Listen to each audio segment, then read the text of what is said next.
नमस्कार, स्वागत है आप सभी को।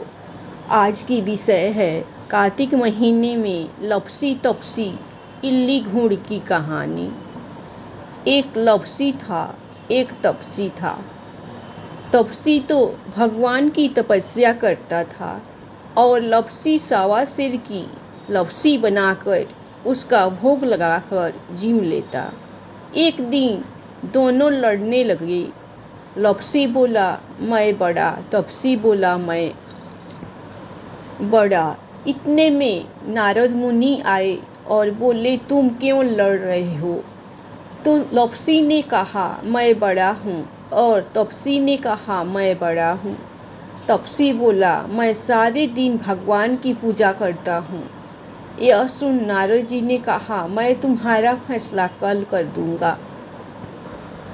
दूसरे दिन लपसी तपसी नहाकर आए तो नारद जी ने 1.25 करोड़ की अंगूठी उनके आगे फेंक दी।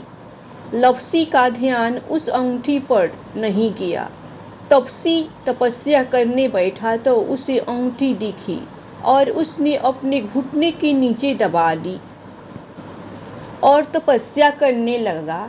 लपसी लापसी बनाकर उसका भगवान के भोग लगाकर जीवने बैठ गया। इतने में नारद जी आए, तब दोनों से पूछा कि कौन बड़ा है। फिर तपसी ने कहा मैं बड़ा हूँ। नारद जी बोले तेरा घुटना उठा तो उसके नीचे 1.25 करोड़ की अंगूठी निकली। तब नारद जी बोले कि ये अंगूठी तूने चुराई है, तुझे तेरी तपस्या का फल नहीं मिलेगा। तब तपसी बोला हे नारद मुनि, मेरी तपस्या का दोष कैसे दूर होगा? नारद जी ने कहा रोटी बनाकर बाटे या नहीं बनाया तो फल तुझे होगा। ब्राह्मण जिमाकर दक्षिणा नहीं दे तो फल तुझे होगा। साड़ी दे के ब्लाउज नहीं दिया तो फल तुझे होगा। दिया से दिया जलावे तो फल तुझे मिलेगा। सब व्रत त्योहार की कहानी सुनने के बाद तेरी कहानी नहीं सुने तो फल तुझे होगा। तब से लपसी तपसी की कहानी सुनी जाती है। कहानी सुनने के बाद ऐसे कहे लपसी को फल लपसी न हो जायो, तपसी को फल तपसी न हो जायो। महाय की कहानी कथा को फल महाने हो जायो। एक इल्ली और घूड़ था। इल्ली बोली आओ घूड़ कार्तिक स्नान करे। घूड़ बोला तू ही कार्तिक स्नान कर ले, मैं तो नहीं करूँगा। बाद में इल्ली तो राजा की लड़की के पल्ले के लग कर कार्तिक स्नान करती। घूड़ ने कार्तिक स्नान नहीं किया, दोनों मर गए।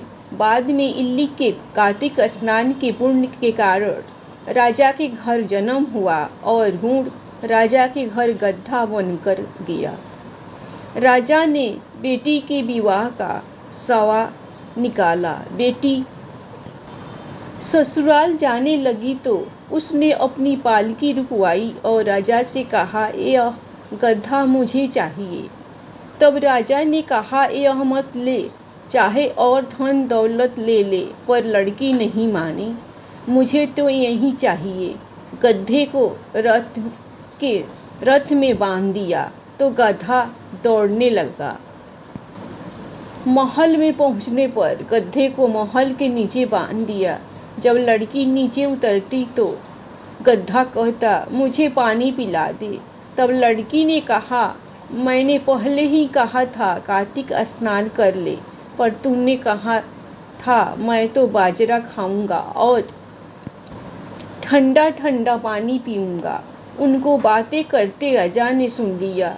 जब राजा ने कहा कि आप मुझे सारी बात बताओ, तब रानी लड़की ने राजा को सारी बात बताई कि मैं पिछले जन्म में इल्ली थी और एक घूड़ था। तब मैंने कहा तू भी कार्तिक नहा ले, पर वह नहीं नहाया। मैं कार्तिक स्नान के पुण्य से राजा के घर लड़की हुई और आपके घर में राजपाट कर रही हूँ। तब राजा ने कहा कि कार्तिक स्नान का इतना पुण्य है तो हम दोनों जोड़े से नहाएंगे। रानी राजा ने अत्यंत प्रसन्न मन से कार्तिक स्नान कर दोनों ने दान पुण्य किया और सारी नगरी में कहलवा दिया कि सब कार्तिक स्नान कर नहाया हुआ पानी घूड़ पे डालेंगे, जिससे घूड़ की मोछ हुई। हे कार्तिक भगवान, विष्णु भगवान, जैसा सुख इल्ली को दिया वैसा सबको देना। कहता न सुनता, न हुंकारा भरता, न महारा सारा परिवार, न धन्यवाद। आप लोग को कहानी पसंद आए तो आप लोग विष्णु भगवान के नाम पर लाइक सब्सक्राइब जरूर कीजिए।